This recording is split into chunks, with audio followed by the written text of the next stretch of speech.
The day is July 4th, 1999, America's Independence Day. The location, Unravel, Colorado. It's a nice day with a high of 90 degrees. One family wanted to take advantage of this, and so before they went off to go watch their fireworks later that night, they all decided to go swimming in a locally known swimming hole. This is where the family would discover a pickup truck resting at the bottom of the muddy water. Not sure what to make of it, the family called the police. The local sheriff's department would be the first to respond to this scene.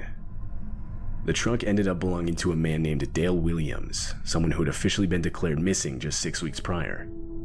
Dale owned an auto body shop and was working at the time of his disappearance. One of his friends who he had hired was working with him at the time and recalls exactly what happened that day. The two were sitting in the office when the phone to the auto body shop started ringing. Dale picked it up and began talking. Now, his friend couldn't hear everything that was said, but Dale would give him a short summary when he finished the call. The caller claimed to be stranded in what's known as Paradox Valley, which was north of Dale's shop. Their motorcycle had broken down on them, and they were requesting a tow, which Dale agreed to help out with. He then set out. This call would be the last call Dale would ever answer. He never came home that night. His wife would call him multiple times, but to no avail. Dale had disappeared without a trace. He was officially declared missing that night, and over the next few days, a search consisting of hundreds of volunteers commenced, though not a single clue would result. This leads us back to 6 weeks later when Dale's truck was found in the water by a local family swimming. It was determined that at the time the truck entered the water, the ignition was on, and at a very low crawl speed, the wheel was turned at a sharp angle towards the water. This discovery led a lot of people to believe the truck ending up in the water was not an accident. Over the years, multiple different theories have surfaced under this belief. For example, some believe he's living on an island somewhere. Others believe he faked his own death and ran off with some other woman. But probably the theory with the most traction is someone wanted him dead, and that someone was the person who called his shop that day claiming to be a stranded motorist, ultimately luring Dale to his death. Interestingly, Dale had 2 daughters, and somewhat recently one of them took to Reddit under the sub r/askmeanything. She gave the whole story, and comments started flooding in. One commenter asked her what she herself believes happened to her dad. She would simply reply, "I think he was murdered. Why or by who, I don't know." Some speculate the person responsible was a man that was one of Dale's ex-friends. 1 year before Dale had gone missing, him and his wife had helped move the man's ex-wife away from him out of state to safety without his knowledge. This clearly made the man angry, as a month after the move, he put torn up pictures of the 4 of them next to bullets all scattered on the ground of Dale's shop. So clearly a motive is there. And it turns out that after Dale's disappearance, he was even captured taking down missing posters of Dale around the town. He was brought in for questioning, but denied any involvement. He ended up passing a polygraph test, and supposedly had an alibi around the time Dale went missing. Thus, he would be ruled out by law enforcement. To this day, it's unknown where Dale is, or who called his shop the day of his disappearance.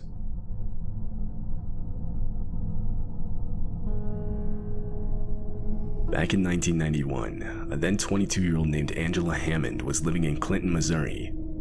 She was a student at Central Missouri State University, meanwhile also working at a bank. On April 4th, Angela and her fiancé, Rob Schaefer, had plans to go to a barbecue together.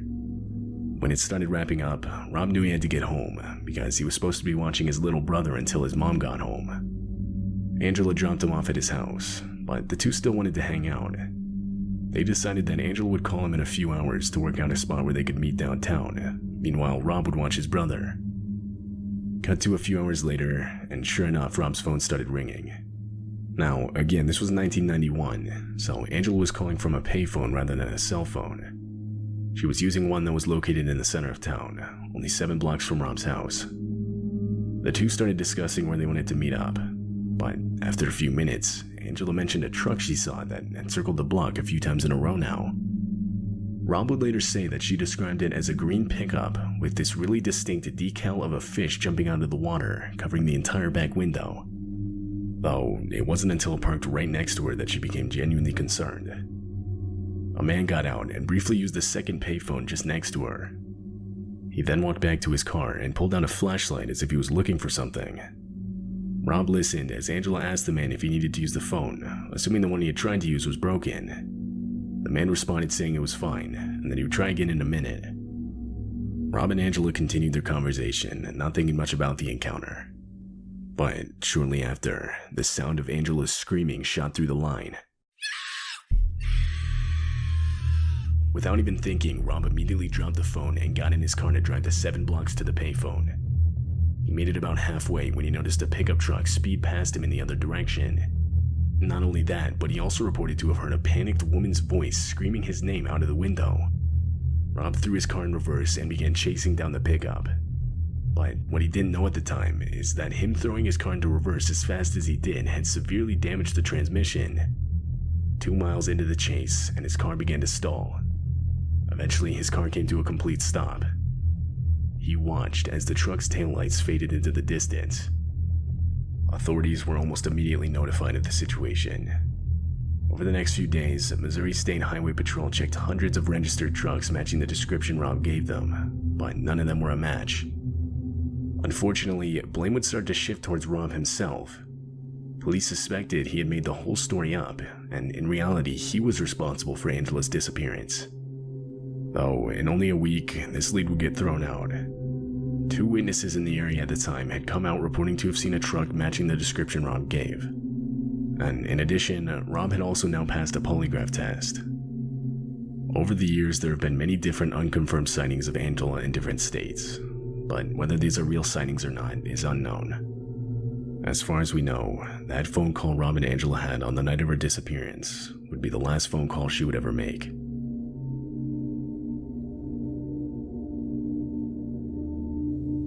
It's May 14, 2008. Brandon Swanson, a student at Minnesota West Community and Technical College, is out celebrating the end of spring semester with a few other students. Around 1 a.m., Brandon finally starts to head home, which was located in Marshall, Minnesota. He was currently in Canby, Minnesota, so it was about a 30-minute drive to his home. At some point during this drive, Brandon mistakenly swerves into a ditch on the side of the road. He was unhurt and there was no damage to his car, but he couldn't move it. It was stuck. He then gets out and manually attempts to free it by himself, but he can't. He calls some of his nearby friends, but none of them answer. This left him with no other option but to call his parents, and so he does. He explains his situation and tells them he's somewhere near the city of Lind. While staying on the line, his parents start driving there to pick him up. But when they arrive, Brandon and his car were nowhere to be found. After a while, Brandon began flashing his headlights, and his parents started to do the same, but still they couldn't see each other. Brandon told them that he could see city lights off in the distance, and believing they were from the city of Lind, he told his parents that he would just walk there and meet them at a well-known bar in the area.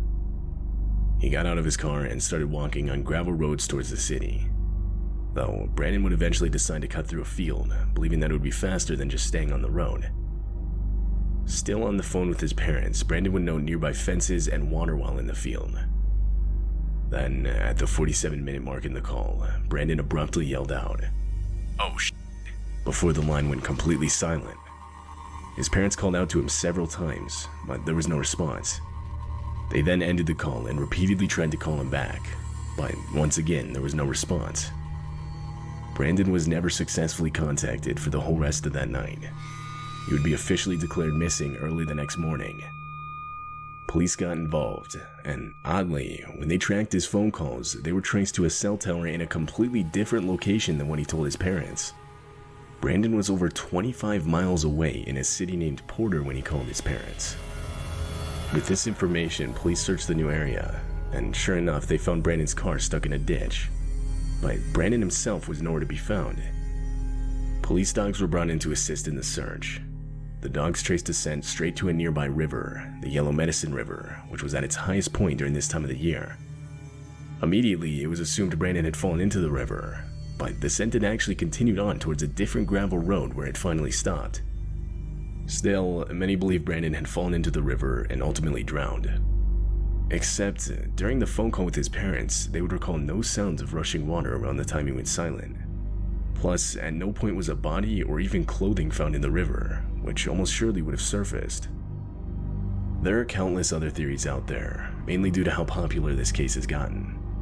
But what really happened, or what Brandon had seen during that final phone call, remains unknown.